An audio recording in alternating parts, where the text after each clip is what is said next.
So I'm really excited about the AlderTalk Summit coming up on May 1 and May 2 for a number of reasons. We're going to talk about litigation strategies, depot strategies, cross-examination. We're going to talk about how to present, how to network, etc. But one of the other big things is understanding that as a law firm and a practicing lawyer, you also run a business. And there are some things that I have learned, even on a basic level, that really are required knowledge to run your business. And that's especially true if you've had some success. Some cases have resolved in which your fees are, more than you're used to. You got a lot of money coming in. You've got to make decisions whether you have a lot of money coming in or not about what you have coming in the future.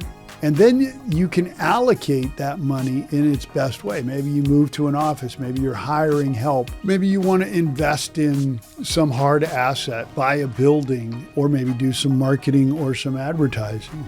But if you spend that money and nothing else is coming in, then you're back in the same place. So how do you deal with that?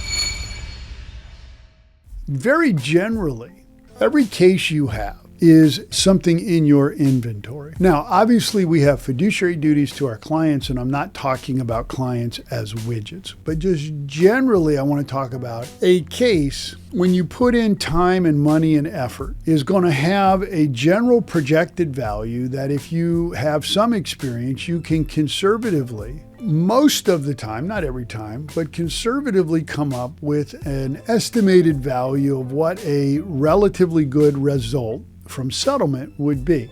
And we have a grading system of an A, B, and C. We don't have D's, we don't have F's. People are not failures. Cases are not dogs. Our lowest value case is a C, and for us, that's a value of $250,000 or less as a reasonable settlement value. We have A cases that we have different levels of A cases, A minus, A, and A pluses, depending on what we believe the value of the case is, from $250 to $500, $500 to $1 million, or over $1 million.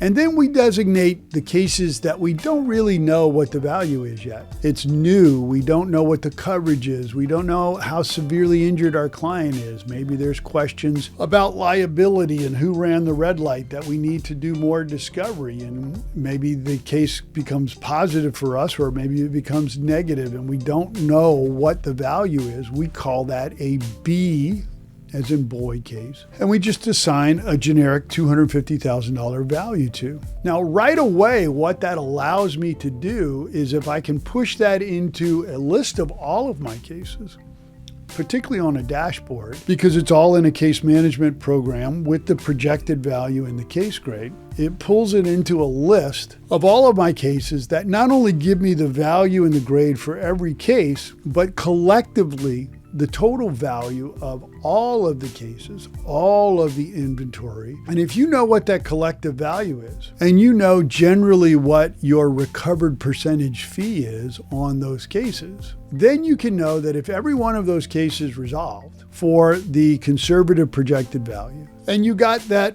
anticipated percentage fee on all of those cases, and it may change. If you get most cases by referrals, you're paying referral fees. If you're getting them without referral fees, but through marketing, the fee per case may be different. But once you figure that out and you know generally the total value of the case settlements, the general percentage you would make if all of those cases resolve, and then you want to know how long is the average time on desk of a case in your office. So you know if on average you are going to resolve a case within 12 months. Some you settle a week. Some take 3 years, but on average, you turn over your caseload in a year, then that projected value total with your percentage is what you're going to generally get in fees and income in a year.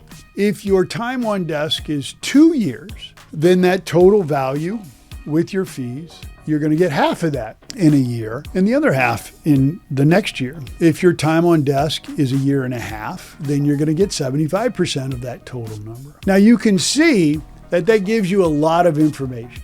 One, you know ballpark what's coming in the future. You know that if you're relatively accurate with a conservative projection and you know what your fees are, and you know how long it takes to turn those cases over, that you have some idea of what your fee income is over that time. But secondly, you realize that you could increase your cash flow, which means you increase the ability of your firm to pay bills, to make decisions. You can increase your cash flow with the same cases you have in your office if you just learn litigation techniques and strategies to do things faster, so that you, on average, don't settle a case or resolve a case in 18 months, but instead in 15 months. And I've done other videos, I've written about it in my Trial Lawyer's Bible, about things like taking depots earlier, offering your clients for depot and medical exam early, right? Not waiting on the defense to do things, not having discovery that you wait the full time if you can answer it early,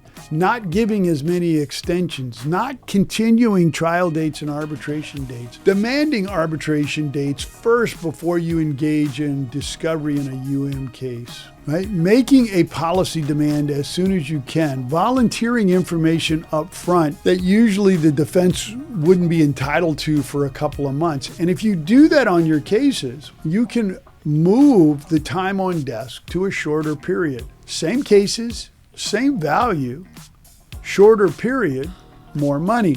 So you have all of this at your disposal. But let me talk about the next thing, is that it is a universal, I don't even know, rule in pretty much everything we do, called the 80-20 rule. 80% of your advances are going to come from the top 20% of your effort. 80% of your income is going to come from the top 20% of your cases. And the reverse is true. 20% of the income is going to come from 80% of your cases. And what that means is that those A cases are going to be the vast majority of the value of your cases compared to the number of C cases that you have. And the B cases that you don't know about what the value is because you need more information, the sooner you can get that information to determine if it's an A case or a C case, then you can recognize where to put a lot of your effort, spend money on experts and costs. You want to do that on your A cases and devote as much time as you can to the larger value cases, because the C cases are lower value, not necessarily because you're not putting in enough work, but just because of the nature of the case. There's only so much things you can do if your client has a relatively small injury that they've recovered from, and the only issue is negotiating what the value is. Understanding when that case is in that position, it is to your client's benefit, even if you have to cut your fees or reduce some of your costs, to have that case resolved for the client, because there's no upside to them waiting. There's no upside waiting a year later. That case is not going to have more value, and having it in your office means you have to devote time to it. So in addition to it being way better for your client to resolve it, it's also better for your firm, because not only are you helping your client, you are recovering that added time that you would have spent on that case, even just generally pulling it out and looking at it every month, to redirect to your A cases. You don't know how to do that until you know what are your A cases and what are your C cases.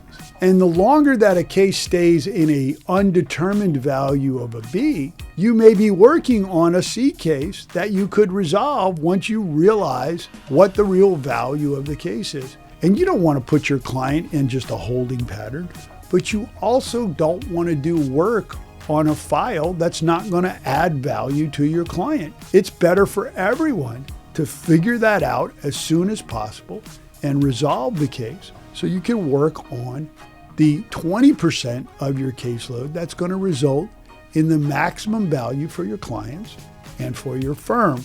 Now, we do this and we pull it into a dashboard. There are a million dashboards. There are a million ways to look at it. You don't have to wait for some fancy CRM program. If you've got a firm with 30 cases, write them all down. And if you would like, I'm happy to send you my chart where we grade our cases. We've put this into my Trial Lawyer's Bible. I've written a whole article about it. It is in AlderTalk resources. If you go to any of our link trees and any of our social media links, that information is available to you. It's something we're going to be spending some time on at the AlderTalk Summit on May 1 and May 2 because it is so critical. In fact, this morning before I filmed, I was going through my dashboard. We've got, 350 cases in litigation. Looking at A's, B's, C's, looking at the B cases and seeing how long they've been in our office. And if we've had it for a couple of months and we don't know if that case is worth more or less than $250,000, that tells me we're not working on the file properly.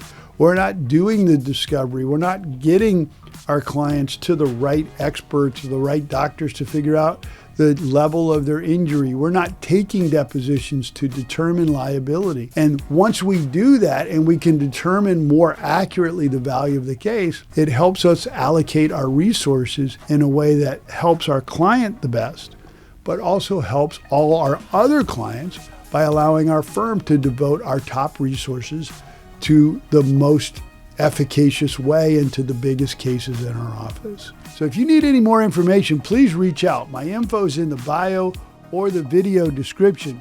Just these things, these simple, basic projected value, grading, time on desk, and knowing your percentage fee will help your practice immensely.